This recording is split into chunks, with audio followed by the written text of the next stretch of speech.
Eu vou estar conversando com vocês hoje. Quem aqui é solteiro? Tem algum solteiro aí? Levante a mão, por gentileza. Não, né? Pois é. A turma com juízo não veio. Então os sem juízos vão ter que me ouvir. Eu costumo dizer que existem 3 máximas na vida de um ser humano. E a primeira delas é onde eu vou passar a minha eternidade. Não tem nada mais importante do que isso.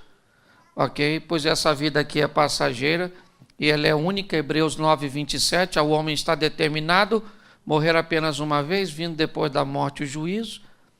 Aí o salmista começa a dificultar um pouco mais no Salmo 90, onde ele diz que o homem vive 70, se for robusto 80, onde a maioria dos dias são canseira e enfado, porque tudo passa rapidamente. Ou seja, segundo a Bíblia, a vida é única, ela é curta e ela é rápida. Ou seja, nós não temos outra oportunidade, é só essa. Então é importante aprender, e quanto mais rápido você aprende, a vida fica mais fácil, certo? E se você não aprender com uma lição, provavelmente a vida vai mandar uma um pouco mais difícil para ver se você aprende a viver. Eu costumo dizer que ficar velho é obrigatório, mas amadurecer é opcional, certo? Então, hoje o grande desafio que eu vejo são infantilidades que os casais cometem, né? As pessoas não se casam com as pessoas erradas, até porque a pessoa certa não existe, certo? As pessoas agem de forma errada ao lado da pessoa certa. E quando as pessoas me perguntam, pastor, por que as pessoas se separam? Eu digo porque elas encontraram um motivo mais forte do que aquilo que as uniram, né? Se elas tiverem um motivo muito forte para a união, todas as vezes que encontrar algo que tenta separar, a união é mais forte. Mas quando o motivo que você, né, se depara, ele parece ser mais forte aquilo que te uniu, inevitavelmente o casal vai pensar em se separar. Só para deixar uma informação aqui a respeito de divórcio, e eu quero ser bem bíblico no que diz respeito a isso, certo? Eu tenho muitas ressalvas quanto ao divórcio. Aliás, não é nem divórcio, é segundo casamento. Porque se uma pessoa é atropelada, dificilmente ela vai querer ser atropelada de novo. Se a pessoa infarta, ela não vai querer infartar de novo, porque foi ruim. Mas se ela se casa, se separa, ela costuma querer casar de novo. Então eu fico meio confuso, né? E pior, às vezes, nem toma providência para corrigir aquilo que causou o divórcio passado. Porque se você for atropelado, quando você for passar a atravessar a rua agora, eu tenho certeza que você vai olhar, vai falar com a pessoa, não atravessa que não, vamos ali na faixa, porque eu já fui atropelado. Aí o semáforo fechou, ela fala, vamos, é melhor esperar primeiro para ver se alguém para, é ou não é? Ou seja, você vai ter uma série de cuidados para que não aconteça novamente. Então, quando o assunto é novo casamento, muito cuidado. Eu não acredito que Deus tem, né, para pessoas o propósito de que elas sejam infelizes o resto da vida. Eu só acho que quando o assunto é divórcio, tem casos que tem gente que tem que divorciar. Sim ou não? Sim ou não? Só que quem sabe se o motivo é legítimo é só quem divorciou e Deus. Certo? Então, muito cuidado se você pensa em divorciar, ou se você divorciou. Porque se você tem um motivo sério, Deus não precisa de testemunha. Ele estava lá, a hora que você chegar lá para prestar conta, ele vai falar, isso mesmo. Tinha que ter largado, era ruim. Entendi, a senhora. Mas se a senhora largou por um motivo bobo, vai chegar lá e ele vai falar, eu estava lá. E a senhora veio aqui só para ver Jesus. Jesus vai fazer assim. Assim, vai falar para a senhora, aqui não, desce as escadas. O chifrudo está lá para perturbar a senhora, ok? Então, escute bem. Casamento é coisa séria, certo? E se as pessoas andam procurando motivos para saber por que o divórcio está chegando, com certeza, como eu disse no início, é porque a união foi feita de uma maneira insólida, ok? Então é só nós olharmos isso. Marido não é para ser inimigo de mulher. A Bíblia está lá no Gênesis dizendo que, porém, inimizade entre você e seu marido. Não, entre a serpente e a mulher. Você pode falar, pastor, mas a serpente lá em casa é meu marido. Pois é. Aí é outro detalhe. Então, pessoas estão entrando em litígios, em guerras, em batalhas. As coisas, eu confesso a vocês, que estão bem, né, confusas. E no final eu vou abrir, aí eu vou falar mais ou menos com vocês durante 1 hora, e no final eu vou abrir, aí de repente uns 10 minutos para alguém quiser fazer uma pergunta, pode usar aquela técnica, um amigo meu tem uma dúvida, e a gente vai fingir que é seu amigo, e está tudo certo, ok? Eu quero conversar com vocês hoje sobre casamento e matrimônio, 2 palavras que têm uma conotação muito próxima de sinônimos. Mas eu quero falar sobre 2 fases do relacionamento. Quando eu falar de casamento, eu vou estar falando da primeira fase, do primeiro momento. Todas as vezes que eu falar casamento, nós vamos encontrar um pouco de imaturidade, um pouco de impulsos, às vezes extremamente descontrolados, expectativas que a pessoa faça o que sequer, ela nunca prometeu que faria, mas você esperou que ela fizesse, certo? E ela não fez e você ficou muito chateado, porque ela não fez o que ela nunca disse que faria. E, aliás, nem sabia que você queria isso. Ok? E todas as vezes que eu usar a palavra matrimônio, eu vou falar de uma fase mais profunda deste relacionamento. Eu preciso usar 3 textos com você, só para que vocês entendam isso. Primeiro é Oséias 6, 3. No livro de Oséias, capítulo 6, verso 3, nos diz assim: então conheçamos e prossigamos em conhecer. Só até aí. Ezequiel, capítulo de número 47. Ezequiel 47.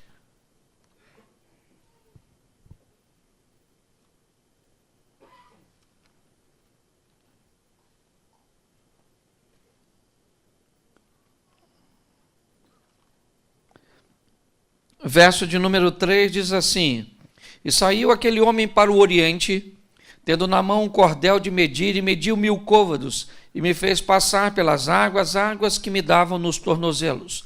Mediu mais 1000 côvados, e me fez passar pelas águas que me davam nos joelhos. E mediu outra vez 1000, e me fez passar pelas águas que me davam nos lombos.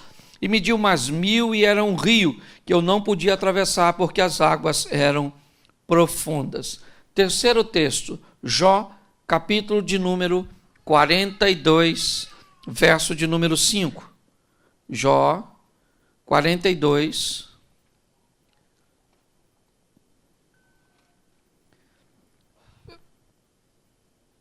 verso de número 5 diz assim: com o ouvir dos meus ouvidos ouvi, mas agora te veem os meus olhos. Você pode fechar os seus olhos por um momento? Senhor nosso Deus e Pai, queremos continuar te ouvindo. Fala conosco, usa-me como um canal de bênção nesta hora. Fala conosco muito mais do que queremos ouvir, mas fala conosco o que precisamos ouvir. Tira-nos do conforto da mesmice, pois aqui o que está em jogo é o futuro do nosso casamento, da nossa família, do nosso lar, um projeto que nasceu no teu coração. Eu declaro que todos aqui são casados para sempre, para a honra e glória do teu nome, em nome de Jesus. Amém. Glória a Deus. Amém? Eu queria que você observasse algo que aproxima esses 3 textos. O primeiro ele diz: conhecei e prossegui em conhecer. O segundo diz que havia águas no tornozelo, no joelho, nos lombos. E se você pega o terceiro texto, ele diz: no início eu apenas te ouvia, mas agora eu fui para um outro estágio.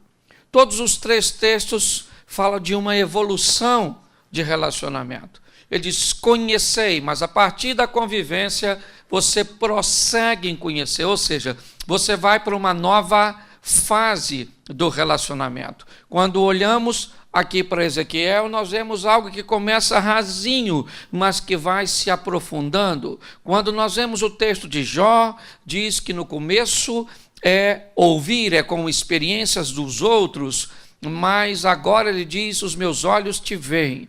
Então nós vamos trabalhar, certo? Essa visão de fases de um relacionamento que precisam ou se ampliar, amadurecer. Então, quando eu falar de casamento, nós vamos caminhar para uma coisa um pouco mais superficial. Quando eu falar de matrimônio, nós vamos ir para algo mais profundo, mais intenso. E o propósito hoje é fazer você entender que a maioria de nós não temos defeitos. A maioria de nós temos hábitos adquiridos na nossa convivência familiar, porque toda família ela é pedagógica e exerce sobre nós uma didática, ok? O problema é que casamos com pessoas que estudaram em escolas diferentes da nossa, aprenderam coisas diferentes, horários diferentes, maneiras diferentes, e quando a gente se casa, é que isso aparece, certo? A Bíblia nos dá um ensinamento muito legal quando o assunto é casamento. Parábola das 10 virgens. Lembra da parábola das 10 virgens? As 10 virgens estavam lá. 5 eram loucas, 5 eram prudentes, porque o noivo estava vindo. E para mim, prudente não eram as noivas, era o noivo. Por quê? Porque o cara vem, o noivo vem, e o noivo só pega mulher de lâmpada acesa. Mulher que tiver de lâmpada apagada, o noivo não pegava. Que informação a Bíblia está querendo me dizer? Nunca pegue ninguém no escuro. Não é no escuro. A palavra trevas na Bíblia também traz uma conotação de ignorância. Lembra que na Bíblia diz que há uma batalha entre o reino das trevas e o reino da luz, reino das trevas, o reino da ignorância, reino da luz, o reino do conhecimento. Então o que a Bíblia está dizendo, quem vai casar, e eu sei que essa informação chegou para você atrasada, mas vai servir de terapia. O que acontece é o seguinte, não se case no escuro, não se case sem conhecer a pessoa, que você vai viver com ela até a próxima eleição para presidente. É muito pior que isso. E até que a morte e a perspectiva de vida aumentou. Antigamente o pessoal morria com 65. Hoje, se for sogra então, tem uma saúde irritante, não é? E o mais desafio de uma sogra é saber que ela não nasceu depois que você casou. Ela estava lá e foi você que escolheu. Ok? Então nós vamos brincar um pouco com isso, até porque para falar de coisas tão difíceis, tem que ser com humor, ok? Mas estabelecer essa linha de entender onde minha esposa estudou, o que ele aprendeu, o que ela aprendeu, certo? Na sua infância, horários e uma série de fatores.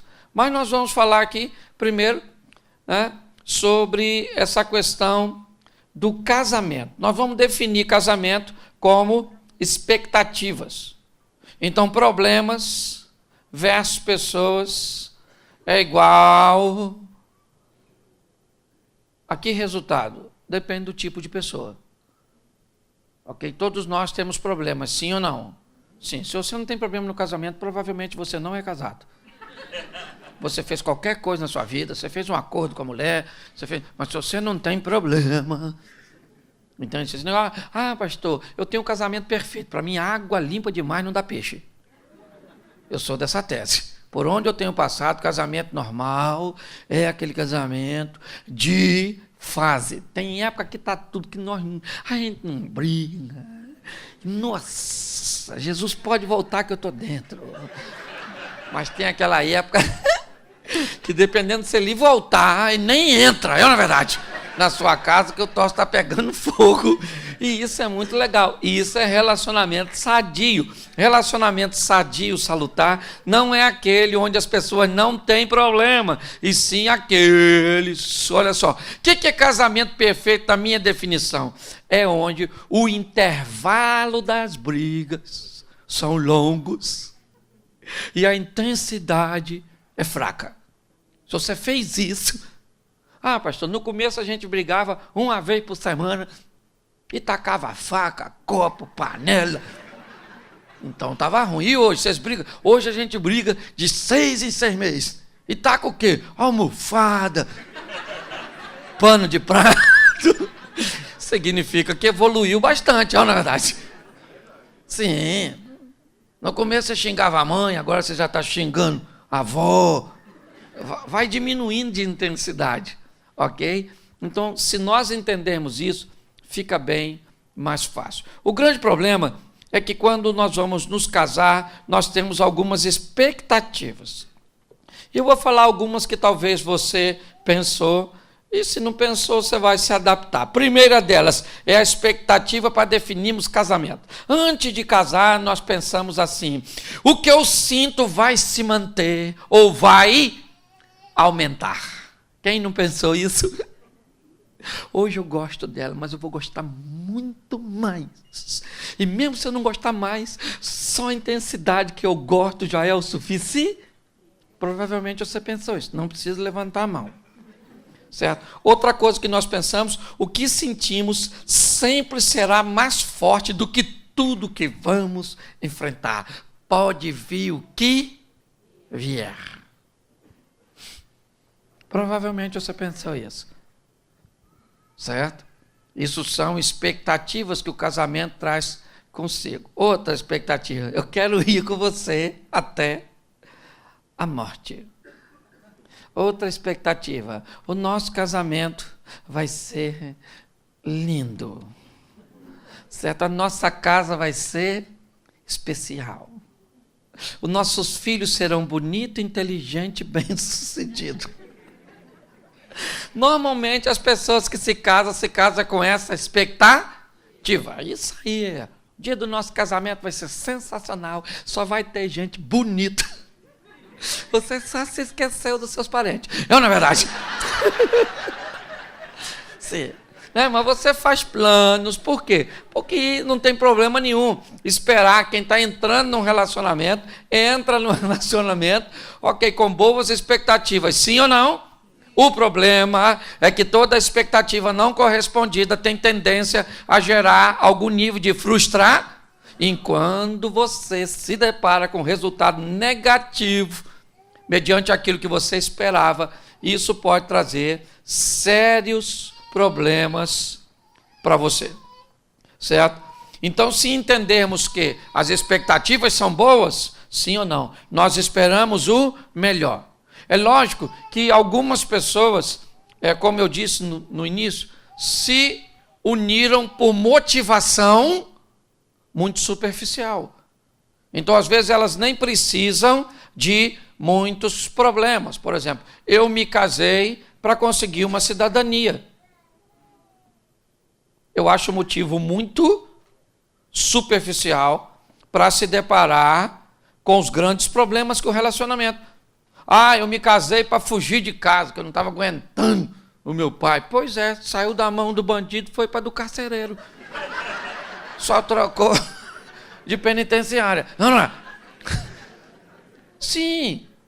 Por exemplo, eu vou me casar para ser feliz. Isso é besteira. Quem se casa para ser feliz, normalmente não vai ser. Porque casamento não é para ninguém ser feliz. Casamento é para você gastar um pouco da felicidade que tinha quando era solteiro. É tudo errado. Eu vou me casar porque quando eu me casar eu vou fazer sexo todo dia. Com quem? Que coisa louca é essa?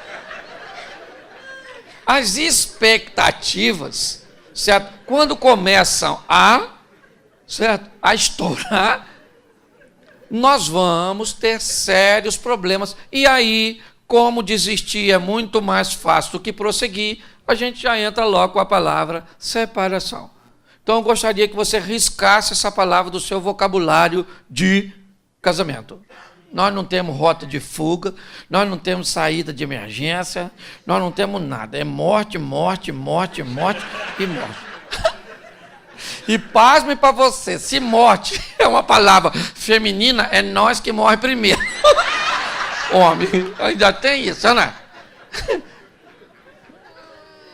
Em média, um homem vive 7 anos a menos que mulher. Só porque não se cuida.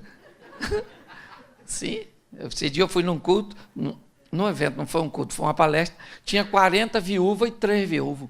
Cheguei em casa louco. Falei para minha mulher, aqui tu morre primeiro. Certo? Então, o que acontece?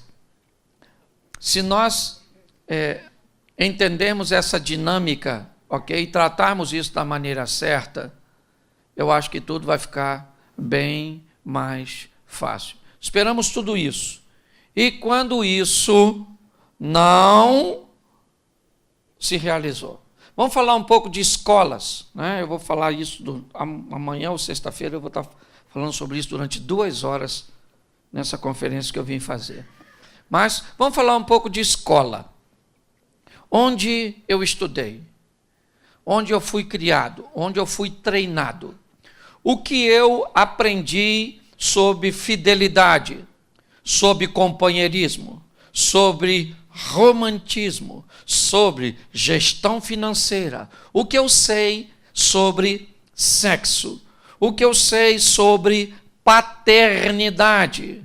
O que eu sei sobre colocar uma pessoa acima de todas as outras aqui nessa terra. O que eu aprendi sobre isso? Estudando em lugares diferentes, certo? Provavelmente eu recebi muitas coisas que desencontram. Por exemplo, vamos imaginar uma mulher treinada numa casa onde se dormia cedo. Imaginar. 8 horas da noite, o pessoal está jantando, certo? Toma um banho, lá pelas 9, já dá um primeiro 9h30, 10 horas, ela está dormindo. É pecado dormir esse horário? Não. Vai para o inferno por causa disso? Claro que não. Só que tem lá que assim, 8 horas, não dá nem fome ainda. Você vai dar fome lá pelas 22, lá pelas 10. Aí você come. Aí, por exemplo, tem aqueles que fazem assim, comi e não posso tomar banho agora, tem que esperar 1 hora. Porque dependendo da escola, você ainda tem esses troços. É ou não é? Se um chinelo tiver virado, você passa mal, é ou não é? Dependendo de você onde estudou, tem as culturas mais esquisitas do mundo. E aí, então, lá pelas 23h30, ele vai tomar um banho. O banho despertou ele um pouco. Vai assistir uma televisão. Ainda vai dar uma olhada no fechamento das mensagens de sua rede social para dormir antenado. E ele vai deitar lá pela 00:30. 1 hora. A mulher já está pensando em acordar. Nem dormir ele foi. Mas dormir esse horário, 00:30, 1 hora, aí também aí já é coisa do Satanás, não é? Sim ou não? Não, não. Quem falou sim é porque dorme cedo, é ou não é? O problema é que quando você olha para essa situação, você vai ver um casal que tem sérios problemas de ter afinidade na cama. Ok? Eles não vão conseguir aquele período onde um deita, o outro deita, aquele toque, aquela conversinha de final da noite, aquela coisinha gostosa, entendeu? Você não vai ter, por quê? Porque o cara não deita, a mulher fala, eu vou deitar, você diz, tu tá passando mal? Ela fala, você que é louco, você não dorme hoje, você só dorme amanhã, porque passa da 00:00. Então eu te pergunto, qual dos dois está errado? O que dorme cedo ou o que dorme tarde? Hã? Nenhum. Mas você pensa. Queria que você falasse isso lá na sua casa. Quando o outro fizesse algo diferente do que você quer. Gente, quer ver? Vamos fazer um cafezinho? Vamos fazer um café. A gente bota água para ferver, sim ou não? Sim ou não? Coloca o pó no coador, sim ou não? Sim. Isso. Aí agora pega o café, a água do café, joga no pó com o coador, sim ou não? Sim. Aí depois que tiver tudo, coloca açúcar, adoçou, sim ou não? Então vamos tentar de novo. Vamos assim então. Então vou botar a água para ferver. Vamos botar o pó na água? Sim ou não? Sim, isso, sim. Não, sim ali, aqui é não. Ok? Primeiro eu falei, foi não aqui, sim ali. Então eu quero saber qual é a maneira certa de fazer café. Tem maneira certa? Não, no final tudo é.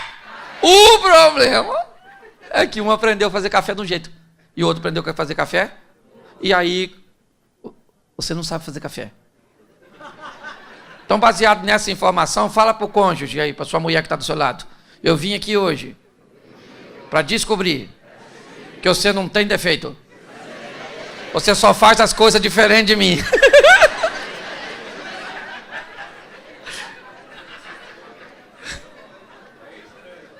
A grande verdade é essa. É como eu disse no começo, você não está casado com a pessoa errada, você está agindo de forma errada ao lado da pessoa certa. Vamos imaginar aquela pessoa casada e lá na sua casa, quando você ia tomar água, que o litro d'água na geladeira estava no meio, e você tomava um copo, soava uma campainha na sua cabeça. Enche o litro. Então você não bota o litro comendo de meio na geladeira. Por quê? Porque te causa mal-estar. Aí você casa com uma pessoa que ela vai tomar e deixa um dedo. Ela não deixa vazio, senão dói a consciência, entendeu? Mas com um dedo não dói. Ela acha que vai tomar um passarinho, vai tomar água depois, olha lá. Então ela deixa um dedo, porque um dedo não dói. E aí, quando você, que se baixar da metade enche, encontra um litro d'água com dedo. Dá vontade de, quando você encontrar a pessoa, você não dá água, você dá um litro, abre a boca e enfia dentro. Sim ou não? E ele está errado? Sim ou não? Não, errado é você que casou com ele no escuro. Gente, eu costumo dizer, quando eu falo para quem não casou, eu digo, não escolha alguém sem defeito. Escolha alguém que tem defeito que você tolera. É só isso. Entendeu? Se você tolerar o defeito da pessoa, provavelmente você não vai ter nenhum problema com ela pro resto da sua vida. Mas se você não tolerar, quando eu olho as pessoas com esses hábitos diferentes, com essas maneiras, estudando e tendo que lidar depois com a cultura tão diferente, por exemplo, ele cresceu com as dívidas sendo pagas atrasado. Ligava para lá, cobrava, o caminhão da companhia elétrica entrava na rua, meu Deus do céu, vai cortar a luz lá de casa, aquela coisa toda. Sempre foi nessa tensão. Ele cresceu assim, isso para ele é a coisa mais normal. Ela, o pai dela, sempre pagava tudo adiantado. Então, se for cortar a luz na casa dela, ela morre de vergonha. Ele vai conversando com quem vai cortar aí mesmo, vai. Não corta não, te dou um dinheiro para você não cortar. Eu não. Para ele, gente, aquilo era perfeitamente natural. Certo? Então, quando eu vejo as pessoas, elas vêm de escolas totalmente diferentes, e quando se encontra e começa a achar que é defeito. Eu brinco com família aglutinada, família dispersiva. Você já deve ter ouvido. A turma, aquelas famílias que eles vivem tudo junto. Os parentes tudo montuado. Vai para uma casa de praia, 50 pessoas, numa casa de 2 quartos. Dorme tudo junto, enxuga com a mesma toalha, sabão com o mesmo sabonete, não é verdade? Penteia com a mesma escova, come no mesmo prato. Vai comprar um carro, vai 10 camaradas junto para a concessionária, junto com ele, entra tudo, mexe no banco, quer saber um... Sim, domingo tá tudo um na casa do outro, as mulheres emprestam bolsa, sapato, maquiagem, vestido, eles vivem naquele furdunço, tudo junto, e são totalmente felizes, vivendo naquele aglomerado. Certo ou errado? Isso, os aglutinados. Mas tem os dispersivos. Dispersivo? Dispersivo, se for para uma casa de praia, ele quer uma suíte para ele. De preferência com a geladeira lá dentro, chave na porta. Ele tem 2 sabonetes, um para lavar as partes de cima, outro as partes de baixo. Dispersivo, ninguém toca na toalha dele, senão ele não enxuga mais. Se tiver molhado, ele já reclama, é ou não é? Sim. Dispersivo vai comprar carro, compra o mesmo modelo, a mesma cor, só um ano mais novo e chega em casa de noite, que é para ninguém ver, porque ninguém tem nada a ver com a vida dele. Parente dispersivo para aparecer na casa dele, tem que ligar e avisar. Estou querendo ir aí, porque o dispersivo precisa se preparar psicologicamente para receber uma visita, porque é um estranho. Parente aglutinado é igual fantasma, ele parece, não é verdade? E pronto, e é sempre muito bem recebido. Aí, um dispersivo casa com um aglutinado.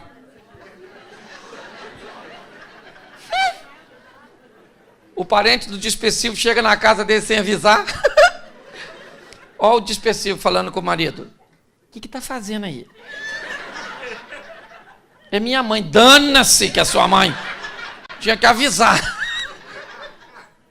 Manda esse povo embora. Entra dentro do quarto, se tranca e o outro tem que ficar mentindo. Está passando mal, está passando mal. Nada, é simplesmente um dispersivo. Casamento de dispersivo com aglutinado. Dispersivo. Ô, gente, 300 pessoas no casamento. 20 é convidado dispersivo. 280 do aglutinado. Dispersivo vai casar e diz assim, olha, eu vou me casar tal dia, não sei se eu vou fazer nada, não. Entendeu? Mas eu vou me casar, estou só avisando. E acabou. Aglutinado? Menino, vou casar, viu? Pode ir, tem convite não. Ó, muita comida. E leva o presente. Você pode estar rindo de você, ou da sua comida. Por isso que quando vai casar, eu falo para quem vai casar, nunca more muito perto dos parentes, nem muito longe. Muito perto eles vão todo dia. E muito longe eles vão para passar muitos dias. Eu não é? Então o problema é praticamente o mesmo. Então não tem problema se casar, desde que saiba o que está fazendo. Aglutinado e dispersivo. É assim. Entendeu? Por exemplo, imagine 2 famílias. As famílias do aglutinado saindo para jantar com a do dispersivo. Ah, gente. O dispersivo entra no restaurante, pega a cadeira e puxa. E senta. O aglutinado diz assim, sentar aqui, tá? O dispersivo já... O dispersivo vai chamar o garçom. Ele está vindo já. O aglutinado. Ô moço! Nós estamos com fome aqui, ó. Aí vem o garçom, vai falar com o dispersivo. O senhor vai beber o quê? Ele diz, qual o pH da sua água? Você tem uma água com gás, com limão espremido? A mulher do dispersivo diz, o senhor tem um suco de abacaxi com hortelã e um pedacinho de gengibre, só para dar um. Aí o aglutinado diz assim, o senhor tem Coca-Cola 2 litros? Essas pequenininhas não enchem nós não, e é caro pra caramba.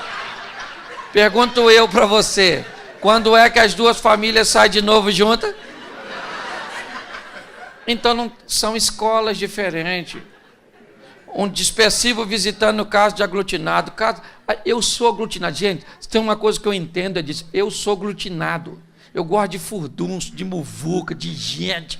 A gente fala ao mesmo tempo que come, pula comida. As crianças se metem na conversa da gente, corre para lá e para cá, limpa o nariz na toalha da mesa. É uma verdade. Se um dispersivo vê uma criança limpar o nariz na toalha da mesa, ele não come naquela casa nunca mais, nem nessa vida, nem nas 3 futuras. É cultural. É cultural familiar. Certo? E eu sou aglutinado. Minha mulher é dispersiva. Minha mulher pensa. Filha de eremita. Parente do abominável homem das neves. Ela gosta de viver na dela, não é defeito. Por muito tempo eu tive dificuldade para lidar com isso. Então você pega um dispersivo chegando na casa do aglutinado, aquele montão de gente na sala, falando, tudo alegre, um povo ri, dinâmico. O dispersivo chega e ele diz: nossa, tô meio zonzo. Tá me dando uma dor de cabeça. Aquilo não é ambiente para ele. Porque na casa do dispersivo você chega, é um silêncio. Criança na casa do dispersivo não faz bagunça. Os meninos chegam perto de tu e dizem: tio, boa noite. Você fala: menino, você fumou o quê, garoto? Onde é a Cracolândia? É outro ambiente, muito mais ordeiro, uma coisa. Uma mulher grávida na casa de um dispersivo, conversando com um grupo, e ela quer amamentar, ela diz o quê? Dá licença que ele está com fome, tá? Eu vou ali, já estou voltando, vou dar de mamar. Na casa do dispersivo, a criança começa a chorar, a mãe fala: isso é um bezerro, isso já quer mamar.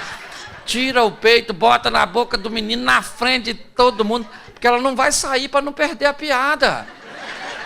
Aí alguém conta algo engraçado, ela ri, o peito sai da boca da criança, a criança já começa a procurar novamente. Escute só. Então, o que eu quero que você entenda, pode sorrir à vontade, eu só quero que você crie uma adaptação, para que você entenda que muitas vezes os parentes de seu cônjuge têm hábitos que são tóxicos para você. Ok? Mas não é defeito, é o jeito, sua família. Não é sua família, é a nossa família, porque você não casou. Eles vêm no pacote. Você consegue entender? Então, a primeira coisa que eu vejo, as pessoas se deparam com essa crise, sabe, cultural. É horário, são hábitos, são os hábitos da família. Então começa a entrar em choque essas questões. Quando você começa a lidar com isso, uma coisa que vai te ajudar muito a equacionar esses tipos de problema é a comunicação, ok? Porque tem uma frase muito legal, né, que diz assim: é conversando que a gente se desentende. Isso aí mesmo, certo? Porque se tem um troço difícil é conversar com o cônjuge. Você deve saber disso. Manter uma linha de comunicação com o cônjuge é dificílima. A gente sabe conversar bem com os outros. Mas com a mulher, quando você fala um troço que a mulher não entende, mas dá uma raiva. Certo? E aí, quando você mostra para ela o que você entendeu, ela fica com raiva de tu, porque não era nada daquilo que ela queria dizer. Por quê? Primeiro, porque é homem e mulher. Homem e mulher, o mundo feminino. Gente, o mundo feminino, homens. Aqui é todo mundo casado, então eu sei que os caras gostam de mulher. É, porque hoje está difícil, eu estou falando sério. Se a senhora tem um homem que quer pegar a senhora sempre, levante a mão para o céu, porque esse homem está banido. Os caras estão afim de jogar videogame. E a senhora vai ficar com o joystick da senhora parado. Eu estou falando sério, não reclama. Só ela não sabe o que está vindo por aí, não é? Não. Olha só. Se nós buscarmos entender essas dinâmicas, certo? Nós vamos nos aliviar bastante no que diz respeito a conflitos. Então, utilizar uma boa comunicação é imprescindível. Porém, quando nós vamos conversar, esbarramos com alguns problemas. Primeiro, a metodologia comunicativa. Como é que homem conversa? Homem conversa com um nível de atenção hiper aparente, superficial. Entendeu? Se tivesse um homem aqui me contando um problema, pensa naquele problema horroroso, dificílimo, olha como é que eu escutaria esse homem e provavelmente a maioria dos senhores.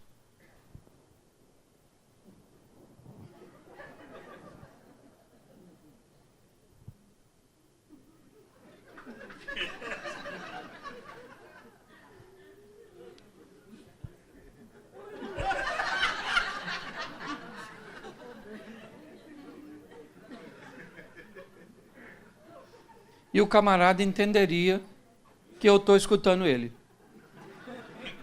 Conversa assim com a mulher para te falar um probleminha desse tamanhozinho assim. Porque deixa eu te falar, olha para a mulher conversando. Quando uma mulher conversa com a outra, primeiro, a outra não olha para outro lugar que não seja ela. Entendeu? E se ela falar assim, vou te contar algo sério, a outra já pensa, eu preciso ouvir esse babado. E quando a outra vai falando, ela vai demonstrando expressões e sons que emitem a conotação de atenção. E o homem? O homem não emite nada. A mulher, fala menina, fala. Fala logo. E a outra fala, meu Deus, fiquei bege, agora que é isso? Que absurdo! E a outra sabe que ela está prestando atenção. Só que quando ela vai conversar com o marido,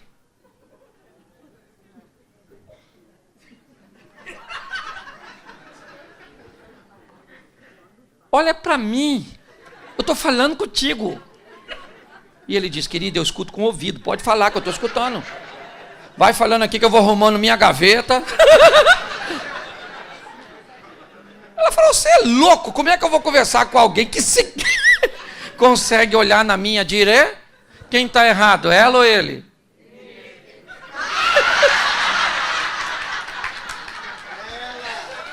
Não tem ninguém errado, gente. Nós só vamos ter que aprender a lidar com o momento do diálogo. Ninguém está errado. É a cultura que é diferente. Entende? Vamos lá. Vocabulário também é outra desgraça. Você quer ver? Seu marido chegou em casa, cansado, semblante fechado, comportamento evasivo. E a senhora diz para ele assim, o que foi? Ele diz, nada, não foi nada não. Vou tomar um banho, comer alguma coisa, assistir uma televisão e depois vou dormir. E o que aconteceu com ele? Nada. Porque nada na boca de um homem é nada. O que ele vai fazer? Tomar um banho, comer alguma coisa, ficar mudando de canal a televisão. O que ele quer ver? Nada. Ele não quer ver nada. Porque hoje ele está por conta do nada, acabou. É nada, nada, nada. E nada para ele é o quê? Aí ele casa com uma mulher. Encontrou com ela depois de um dia exaustivo. Ela está por aqui, de cara feia. Ele encontra com ela e diz assim, o que houve? Ela diz o quê? O que ele faz? Vai tomar um banho, comer alguma coisa e vai dormir. Porque no mundo dele nada é o quê? E no mundo dela nada é o quê?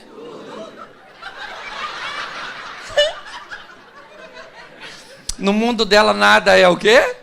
Aí quando ela fala nada, que ele vira as costas, ela fala... Insensível! Não sente minha dor! Você acabou de falar que não tem?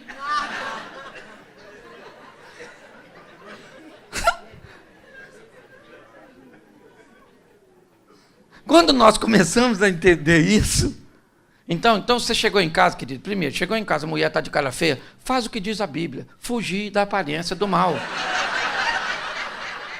Vai embora, irmão. Mas vai lá, vai arrumar confusão. Eu vejo as pessoas se atrapalhando no diálogo de coisas extremamente simples. Você quer ver? Eu separei algumas coisas aqui, só para simular. Sei que normalmente isso não acontece com você, mas olha que diálogo maneiro. Ela diz assim, você não é carinhoso. Ele diz assim, eu trabalho pra caramba. Ele diz assim, você não quer fazer sexo. Ela diz, eu lavo, passo e cuido das crianças. Isso é comunicação de doido. Um está reclamando de uma coisa, o outro está falando da outra. O que é isso? Isso é gente que tem dificuldade de olhar para as suas deficiências e tenta acobertá-las com suas virtudes.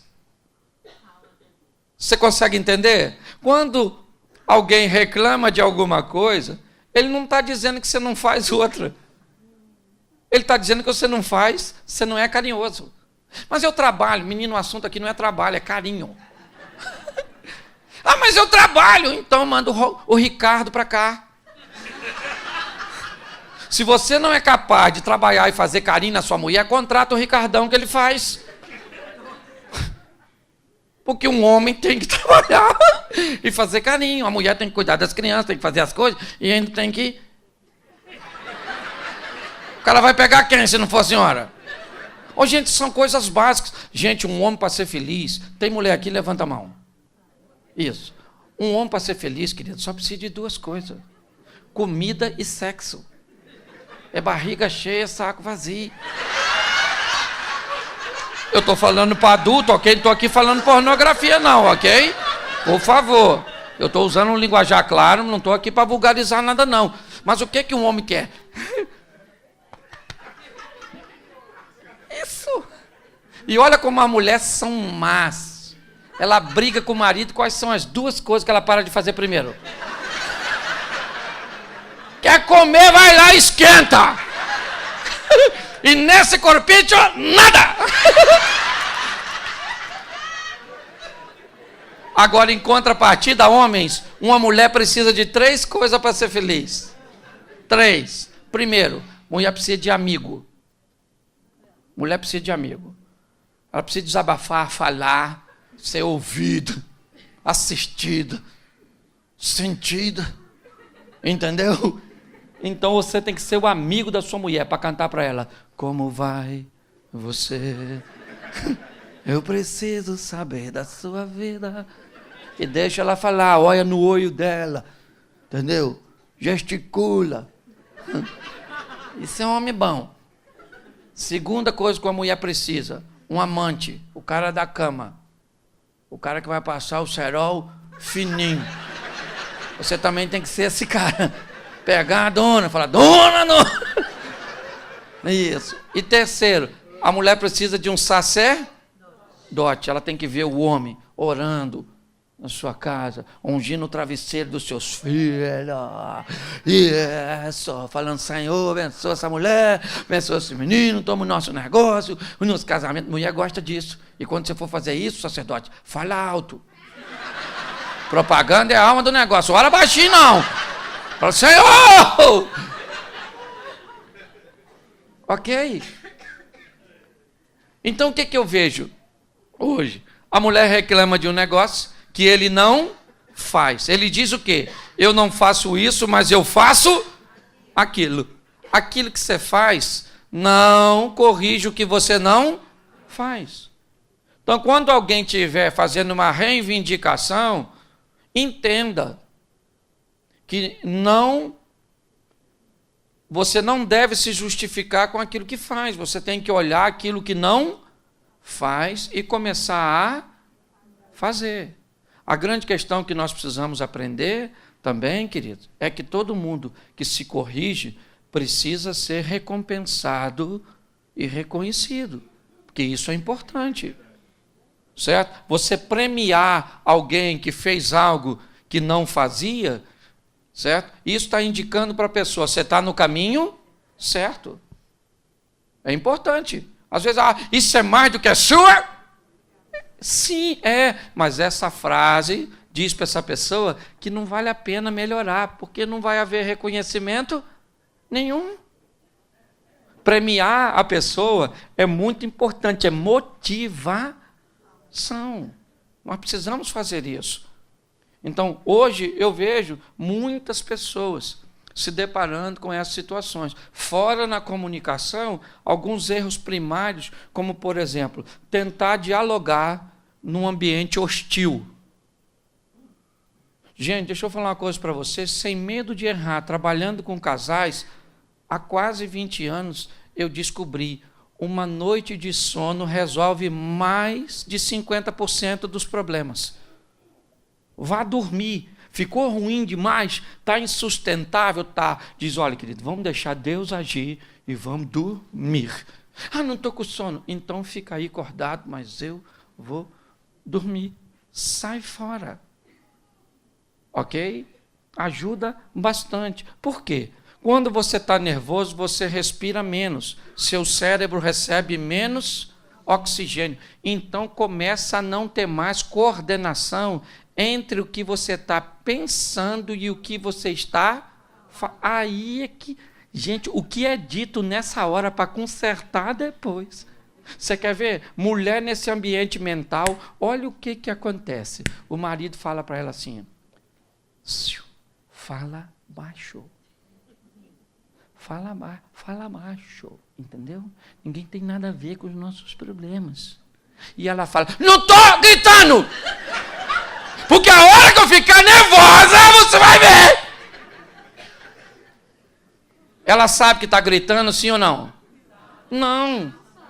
A mente dela está tão que ela aumenta o volume sem notar que está com o volume alto. E você pensa que isso é um problema de mulher? Quantos dos senhores nervosos já falaram coisas que não devia? E depois a sua esposa falou assim com você... Eu queria saber por que você falou aquilo comigo. Ele olha para a senhora com a cara mais cínica do mundo e diz, eu falei isso? Você está ficando louca. Aí é que ela fica louca. Que ela fala, se covarde! Mas ele falou sim ou não? Mas ele lembra? Porque ele é? Não, porque ele estava nervoso.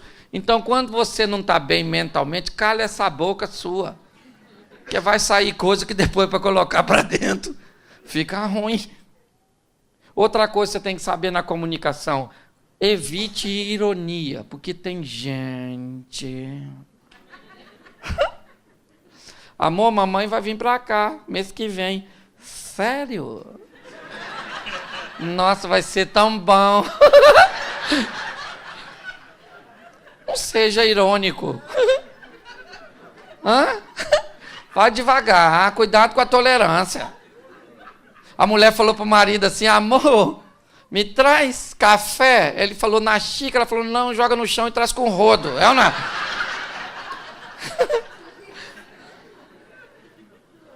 Escute só. Evite ser irônico. Outra coisa. Isso aqui também é coisa que tem muita gente que vive. No auge da discussão, um fala para o outro assim, para acabar com a discussão, você está certo. Não. Você está certo, errado aqui. Só eu. Quando a pessoa fala assim com você, dá vontade de você fazer o que com ela? Fala comigo. Dá um sentimento no você assim de Fred Krueger com Jason. Com Jack, o estripador. Porque isso não leva diálogo a lugar nenhum. Nós vamos falar sobre o quê? É o primeiro ponto. Nós somos capazes de falarmos sozinhos? Eu treino casais há muito tempo e ainda tem assuntos que eu não consigo falar com minha mulher sem a presença do mediador. Eu preciso de alguém para mediar. Entendeu? Já são coisas bem complexas. Mas eu ainda preciso. Porque na frente dos outros, esse dia eu vi uma mulher brigando com o marido que eu fiquei impressionado. A mulher falando assim com o marido, e eu olhando de longe. Aí alguém chamou ela aqui. Ela fez assim, ó. Oi.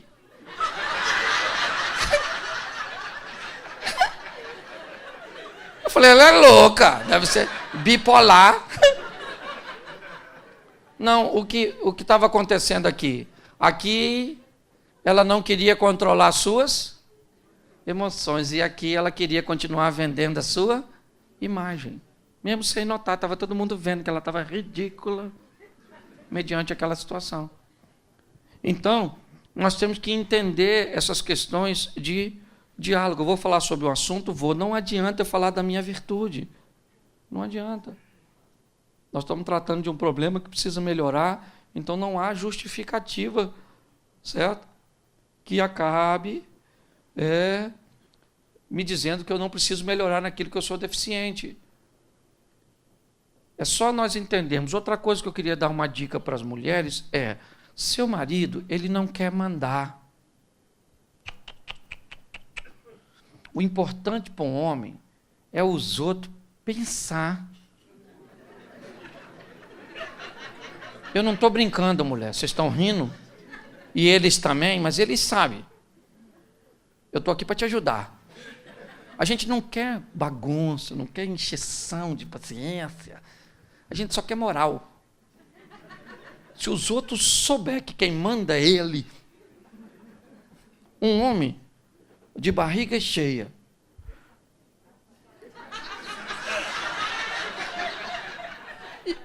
e que os amigos dele pensam que ele manda, menina, isso aí você é mas é em última instância. E mulher sabe o que é porque você não sai para comprar um vestido, você sai para comprar? A senhora não quer um penteado, a senhora quer? Isso não é uma sandália, é? Então você sabe. O artigo. Então você quer ver? Exemplo. A senhora foi com seu marido numa festa. Certo? E festa é um ambiente emocional complicadérrimo para uma mulher. Por quê? Porque pode ser um sucesso, mas também pode ser um fiasco. Entendeu? Chega lá aquela mulher que ela não gosta e a miserável emagreceu. Acabou com ela! Acabou! O marido não sabe quem emagreceu, quem engordou, quem morreu, quem está vivo. Ele não está nem aí. Mas se a mulher chegou e aquela que ela não gosta muito está 10 quilos mais magra, sangue de Jesus tem poder. Certo? Então, ambiente, certo? De festa é complicadérrimo. Aí vamos supor, chegou você com sua mulher de terno preto. Aí você já deu de cara com o melhor amigo seu que está usando preto. Aí olhou para um outro cara lá que está de terno preto. E aquele lá também que é chefe dos garçons está de terno preto. O que você faz? Chama todo mundo e diz: aí, rapaziada, hoje era para vir de preto! MIB! Homem de preto, sim ou não? Sua esposa entrou, tem uma mulher com vestido azul, da mesma cor do dela.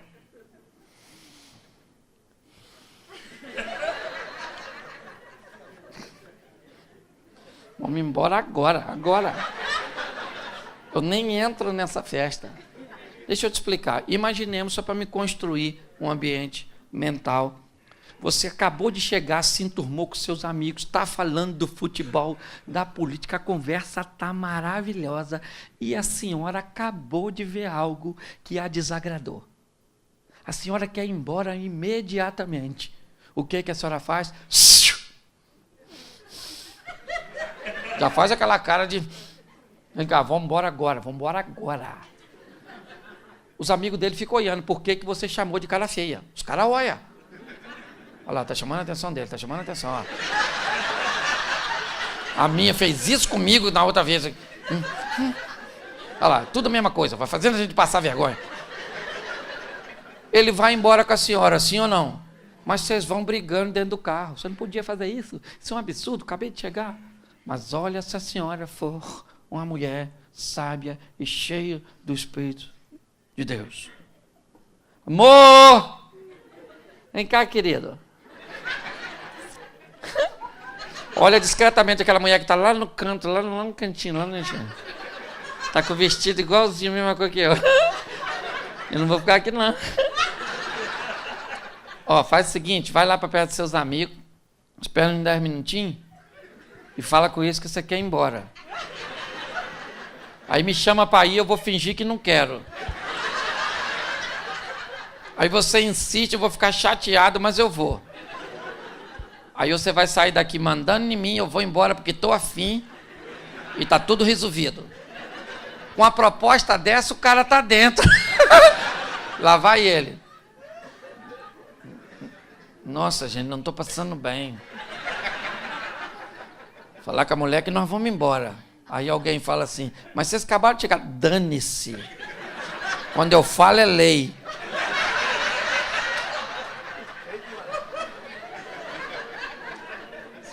Aí ele olha para ela e falou, amor, vou embora. Mas já, agora. Aí ela fala, então tá, vamos embora, querido. Até mais. Os dois vão embora no carro, sim ou não? Fazendo o quê? Eles bem pensam que quem manda é você, né? Ou seja, coisas podem ser resolvidas de maneira diferente. Eu estou só brincando, mas com coisas que, se forem vistas de uma forma correta, quem é casado há muito tempo sabe o que é um matrimônio, sabe que a única maneira de sobrevivermos às intempéries dos relacionamentos é os transformarmos em comédia. Não tem outro jeito. Certo? Por quê? Porque quando você olhar e dizer assim, o que eu sentia diminuiu ou sumiu. Ó, eu entrei no casamento achando que o que eu sentia iria se consolidar ou iria aumentar. Agora, eu descobri que diminuiu e, em alguns casos, parece até que sumiu. Tem muita gente que lida e vai para o divórcio. Eu não sinto mais. Acabou. Opa, peraí. Isso é o quê? É uma expectativa que você tinha dele se manter ou aumentar e você não se preparou para ele diminuir. Quem está no casamento fala de divórcio. Quem está no matrimônio procura uma maneira de buscar novamente, de reaver. E entende que isso é uma oscilação perfeitamente comum no relacionamento a dois. Como eu disse no começo, tem épocas que nós estamos mais solícitos, mais amigáveis, mais tranquilos, mais tolerantes. Mas tem épocas que isso não acontece.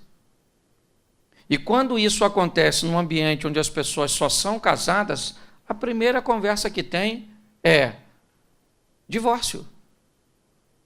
Agora, quando alguém está no matrimônio, eu já passei por isso inúmeras vezes, situações extremamente desagradáveis, certo? Mas eu entendia que aquilo era um período, ele ia passar. E passava e novamente a gente vivia um período legal, gostoso, amigável, sexualmente mais próximos, mais afinados. Mas novamente nós acabávamos vivenciando um novo ciclo de dificuldade lá na frente, na perda de algumas coisas, na mudança hormonal. Por exemplo, minha mulher agora está entrando na fase da menopausa. É outra vibe, irmão.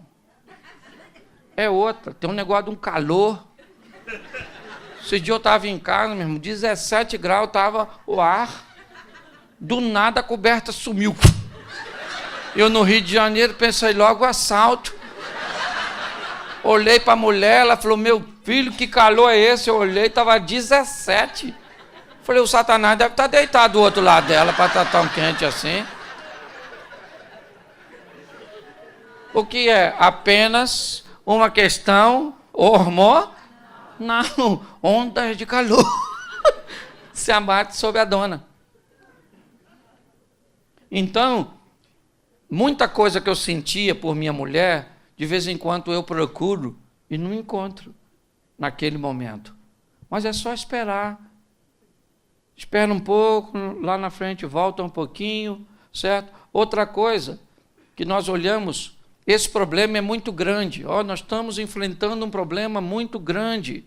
Pois é, querido, o problema pode ser maior que você e maior que sua esposa, mas não é maior que seu Deus. Entendeu? Tem coisas que eu não posso resolver, tem coisas que minha mulher não pode resolver. Mas o que eu não posso resolver e o que minha mulher não pode resolver, certo?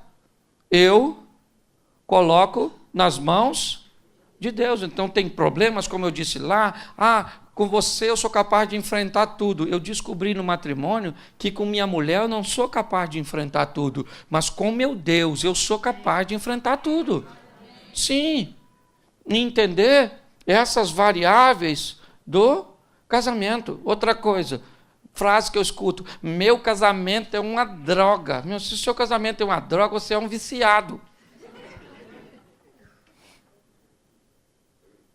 Gente, dinâmica de casamento, no início, tem muito a ver com química.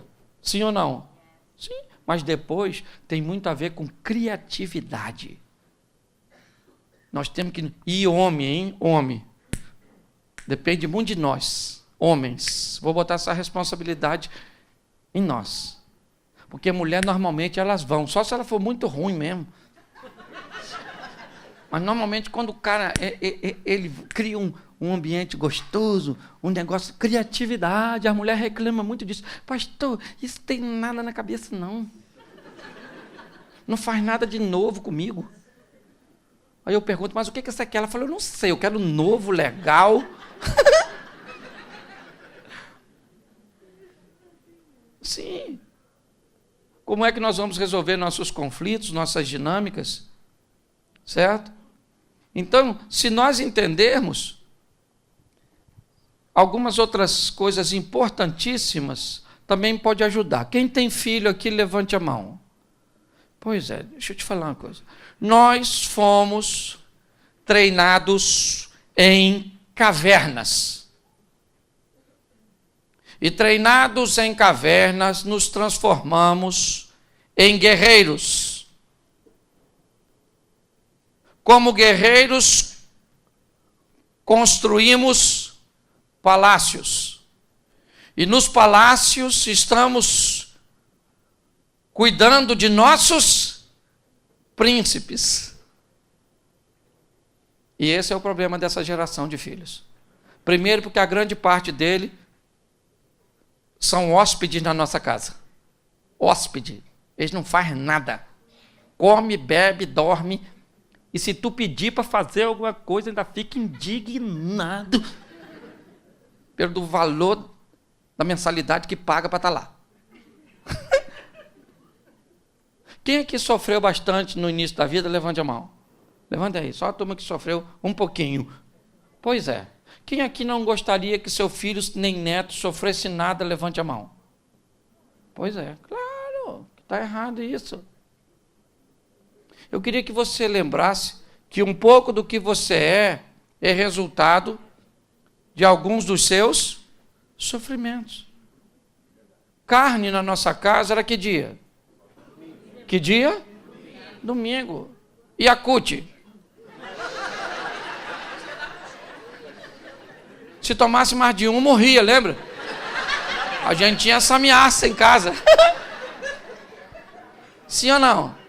Hoje, se você levar seu filho 2 vezes na semana para comer no Outback, ele diz, Outback de novo! Camarão de novo! Você diz, menino, você veio de onde? Eu não é? Eu comia taioba. Deixa eu te falar. Nós temos uma coisa muito importante para lidarmos quando casamos. Os nossos parentes. Eu vou te dar uma notícia ruim agora.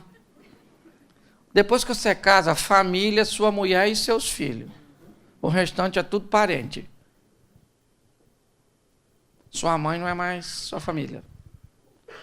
Agora é só parente. Tem mulher que eu já estou vendo.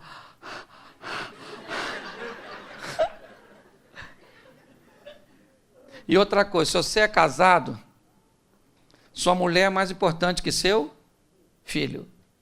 A árvore é sempre mais importante do que o fruto. Se o seu filho morrer, você faz outro filho nessa mulher. Mas se essa mulher morrer, não faz mais filho.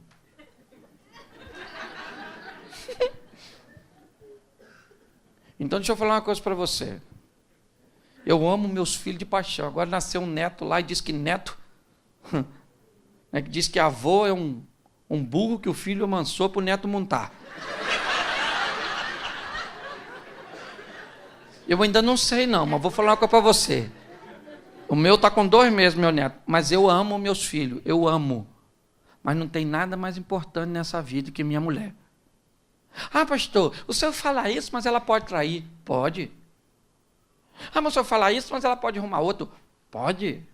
O senhor fala, ela pode fazer um montão de coisa. Mas eu não amo minha mulher por causa dela. Eu amo minha mulher por minha causa. E se ela quiser ir embora para viver com outra pessoa, morrer, eu vou continuar a minha vida. Eu não dependo dela para ser feliz, eu dependo do meu Deus. Mas eu fiz um juramento com meu Deus que aquela mulher, entendeu? A mulher mais importante da minha vida. Ela merece? Merece nada. Eles estão filmando isso? Não merece. Mas eu resolvi e pronto. Eu decidi que ela é a pessoa mais importante da minha vida. Se morrer eu não morro. Porque ela também não morre. E eu vou falar no primeiro dia, nunca mais eu quero casar. Lógico, ela merece essa honra. Entendeu? Depois que eu for embora, aí eu... Nossa, falei umas coisas sem pensar lá no velório.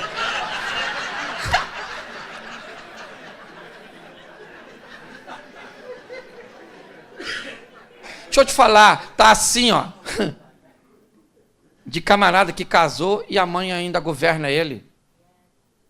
Ah, cortar esse cordão umbilical, rapaz. Ah, mas é minha mãe. Sim, mas põe a sua mãe no devido lugar de honra. Mamãe, eu honro a senhora é linda, maravilhosa, mas ela ali que vira o meu zoinho. Então... Entendeu? Cada um no seu quadrado. Colocar seus familiares no seu devido lugar. E outra coisa, filho também. Porque tem mãe que nasce criança e vira uns babões. Não, agora esse meu menino... E o marido? Marido que dane-se. É meu bebê. Menino, isso cresce rápido, esse monstro. É só passar o high school que eles vão embora. E sabe quem vai ficar até o final? Quem a senhora queria que fosse embora? Sim. Sim. Então aprenda a valorizar seu marido. Não bota ele acima de filho, não. O filho é importante, sim ou não? Claro que é. Mas o marido é mais importante que o seu filho. Se eu perguntasse aqui hoje, quem é a mulher que gosta mais do marido que do filho? E mandasse você levantar a mão. 1, 2, 3, 4. Aí, tá vendo só? Olha. E a metade das que levantou tá mentindo.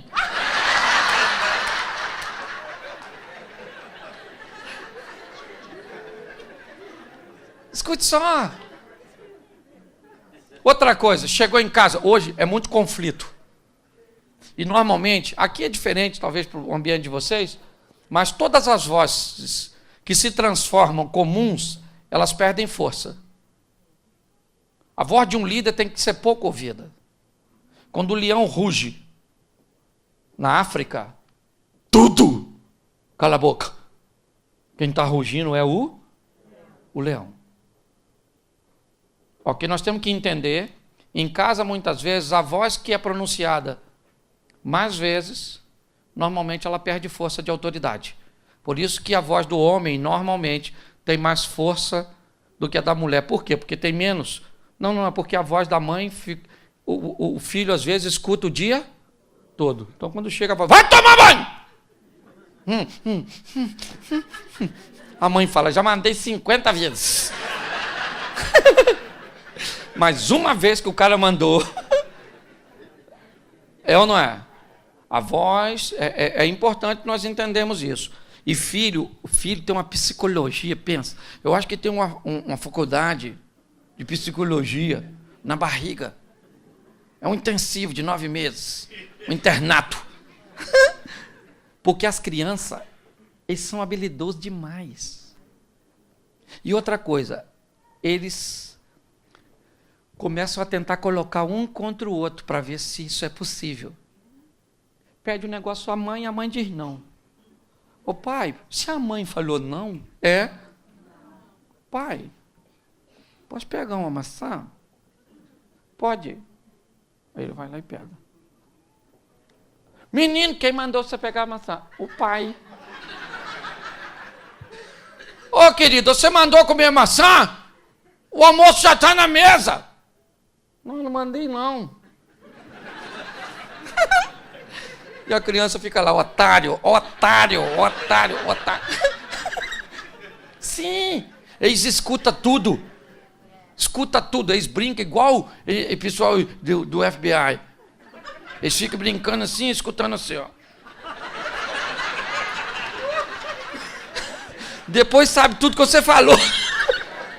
Presta atenção em tudo. Dizem que eles são mais espertos do que nós éramos. Nunca nessa vida. Ele só pode falar coisa que nós não podia. Por exemplo, quem aqui poderia olhar para o seu pai e falar assim, mentira isso. Você tinha o que nessa boca ao invés de dente? Uma prótese. Sim ou não? Isso. Outra coisa importante você tem que entender, adolescentes. Adolescente tem um vocabulário particular. Hoje eu não tenho como falar muito sobre isso com vocês, mas adolescente tem um vocabulário assim, um pouco diferente. E uma das palavras do adolescente que eu acho que você precisa saber, somente essa aqui hoje, é a palavra depois. Depois na boca do adolescente é não vou, nunca, acabou. Vai tomar banho? Depois. Não toma. Vai botar o lixo para fora? Depois. Depois. Tudo para o adolescente porque ele está cansado. Ele é um hóspede na sua casa, não peça nada a ele. Ele se revolta. Então, se você conversar com ele no mesmo idioma, ele costuma querer mudar depois. Me dá um iPhone? Depois. Eu posso fazer isso depois. Mas depois é nunca. Pois é, querido. Idioma nosso aqui em particular. É um dialeto entre eu e você. A hora que você descobrir que as coisas precisam ser feitas, certo? O problema é que nós ficamos muito tolerantes. Você tem que entender. E outra coisa, às vezes eu já vi casos, por exemplo, o pai está brigando com o filho, ou com a filha, por exemplo. Está brigando. E já quase vai para a violência. Aí a mãe chega. Não bate nele, não. Não fala com ele assim, não. Fui eu que gerei. O menino já se esconde atrás disso aí, mãe. Eu e a senhora, a gente arrebenta ele. É isso aí. O que você está dizendo para uma criança? Nós dois estamos contra ele. Então não faz isso, não. Chegou, o negócio está ruim, ou com ela ou com ele, você faz assim, ó. Acabou! Some daqui você agora. Vai para o seu quarto que seu pai está certo. Vai, cala essa boca! Que depois eu resolvo com você. Primeira coisa, você estava com 2 partes mental desequilibradas, já tirou uma. A maneira que você tirou uma, já aliviou o outro. Porque você ficou a favor dele, mesmo que não esteja. O miserável pode estar totalmente errado, mas tirou um e ficou com o outro. Quando assim que ele sair, o outro já começa a desabafar. Não, porque essa menina está terrível, me desafiando, fazendo isso, não sei o quê, quero mandar ela de volta para o Brasil. Isso, Curitiba. Não, na verdade. Isso. Depois você vai lá e resolve. Mas se um filho notar que consegue montar uma facção. Vou contar uma coisa para vocês aqui que eu vi acontecer. A menina queria usar a internet no horário inapropriado. Queria chegar em casa em horários inadequados e o pai era a voz forte. Ela se irritou, conversou com uma amiguinha. E ela falou, não aguento mais. A amiguinha disse para ela, acusa seu pai de pedofilia. Diz que ele abusou de você. Ela fez, ele teve que ficar foragido. Nem sei qual foi o resultado final. Mas a irmã dela disse, meu pai nunca tocou na minha irmã. Ela queria liberdade e queria botar o papai para fora. Então, muito cuidado. Cuidado com essa turminha. Eles não estão de brincadeira, não. Certo? O negócio é feio. E para eu terminar, deixa eu tentar ajudar você um pouco, falando um pouquinho de sexualidade para você, porque hoje nós estamos aí com muita gente sofrendo com dificuldade na área sexual. Sexo é uma coisa muito legal, quem criou foi Deus. Deus criou para a gente fazer, e Deus fica muito chateado com quem faz sexo antes do casamento, mas também fica muito aborrecido com quem não faz depois. Ok? E nós homens, nós gostaríamos muito mais de fazer sexo do que fazemos. Mas só gostaríamos, porque não temos força para cumprir tudo aquilo que nós gostamos. Eu estou sendo claro para vocês, certo? Nosso brinquedo é de montar, o delas é de abrir. É na verdade. Então, nós temos uma desvantagem. Como eu disse, eu não estou aqui falando pornografia.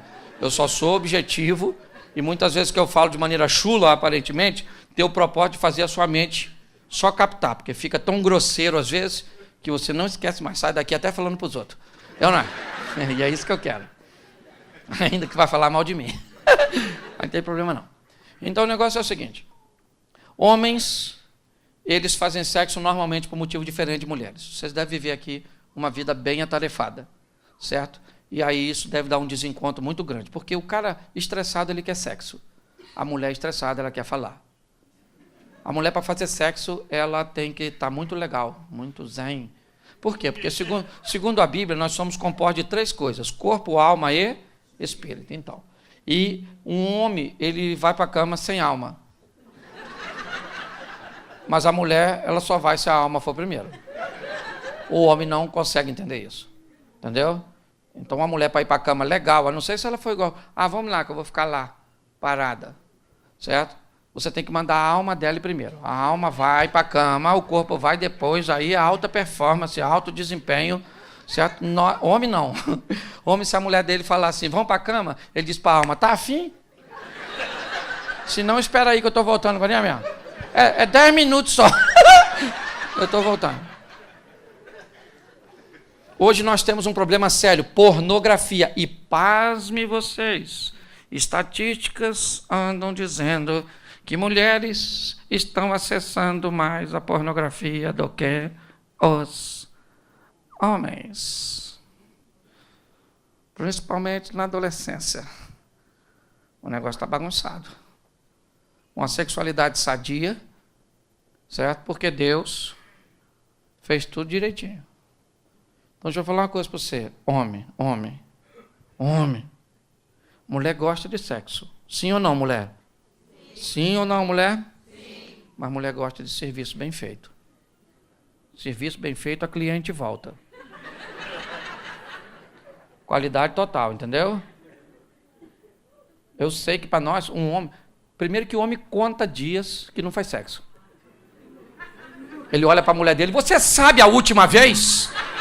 Ela diz, e eu vou lá ficar contando? Ele diz, pois é, eu sei! Já tem 3! Porque o homem de 3 dias, querida, deixa eu explicar para você, se seu marido for saudável, 3 dias, ele tá... Aí a senhora tira a roupa, ele já faz assim, ó.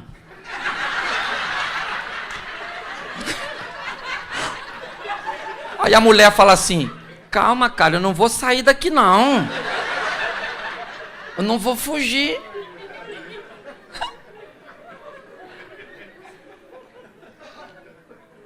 Você ri, mas o assunto é sério. Muitas pessoas caminham para adultério e pior, Muitos de nós, homens principalmente, fomos treinados num ambiente pornográfico. Revistinha.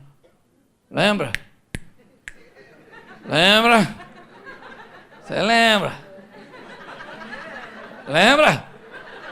Você que morava na fazenda, a cabrita piscava o olho pra você. Pois é. Escute aqui. Tá assim de homens que trazem para o seu casamento os vícios, cujo quais suas mulheres não vão se submeter. Isso é um perigo. Porque o camarada quer que a mulher dele reproduza o que aquelas, desculpe a expressão, vadias, prostitutas e profissionais fazem. Cuidado com esse negócio. Sua mulher não é vadia, não é prostituta. Sua mulher é uma mulher que Deus colocou na sua vida para satisfazer seus desejos, sim, mas os dela também. No ato sexual, duas coisas têm que ser bem de perto observadas. Primeiro, a palavra de Deus, porque se infringi-la é pecado. Segundo, a vontade do cônjuge, porque se infringi-la é estupro. Num relacionamento sexual, é palavra de Deus e vontade do cônjuge. Se Deus não reprova e o outro quer, aí é tu, querido. Aí o camarada vê aquelas mulheres brilhando nos vídeos. Quer que a mulher dele brilha. Aquilo é óleo, irmão. Se você passar óleo e botar luz, ela brilha também. Porque a mente, ela acaba fazendo daquela ficção uma realidade. O cara vê aquela mulher... Você pode pingar vela na sua mulher que ela não geme daquele jeito, irmão. Aquilo não é verdadeiro, aquilo é uma ficção. Ô, gente, o que eu ando vendo são pessoas desequilibradas. O cara certo, casado com a mulher certa, e o negócio dá errado. Eu olho. Eu já fui em palestras que encontrei com a pessoa depois. Sabe o que a mulher me falou? Pastor, meu marido parece que nem foi lá. Achou tudo que o senhor falou a maior palhaçada. Então eu estou vindo avisar o senhor aqui que não adiantou nada, tá bom? Estou indo, vou pedir o divórcio, porque chega de viver com alguém que sabe que está errado, mas não quer mudar. Calou minha boca. Vou fazer o quê? Mudança tem muito a ver com a pessoa. Então, por favor, não estou aqui. Eu trabalho com riso? Trabalho com informação? Trabalho com coisas extremamente delicadas. Eu escuto tudo que você imaginar, sabe? Esses dias, uma mulher, não foi comigo, foi com um pastor amigo, pegou...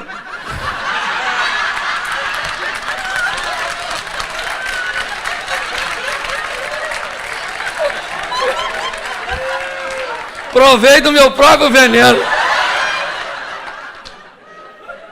Numa cidade do interior paulista, a mulher procura o pastor e diz: pastor, cheguei em casa, peguei meu pai na cama com meu marido e meu pai usava o meu baby doll. É só para você saber. Eu escuto das coisas mais simples às mais complexas. A única coisa que eu tenho visto é: Deus está presente e tem gente que quer mudança, o milagre acontece. Casamento é na América, eu prego desde os alfaviles. Estou aqui hoje, vou voltar, né? Prego aqui amanhã. Volto para o Rio para pregar. Ainda vou para o Japão, para a Europa esse mês. Prego desde comunidades carentes até alfaville, pessoas milionárias. Pessoas que para eu aconselhar eu tenho que ir de madrugada na casa da pessoa porque ela não pode se deslocar devido à sua importância. Tenho tido o privilégio de viver coisas muito expressivas. Mas hoje, para mim, o importante é eu estar aqui. O importante para mim é o seu casamento. Então eu queria que você saísse daqui, primeiro, sorrindo um pouco, porque eu mexi em algumas coisas que talvez você achou a maior besteira, não tem problema nenhum. Eu entendo que muita gente veio aqui para fazer apenas uma manutenção. Agora, me deixa ser um pouquinho mais duro. Mas depois da oportunidade que Deus te deu aqui, se você ainda quiser pensar em divórcio,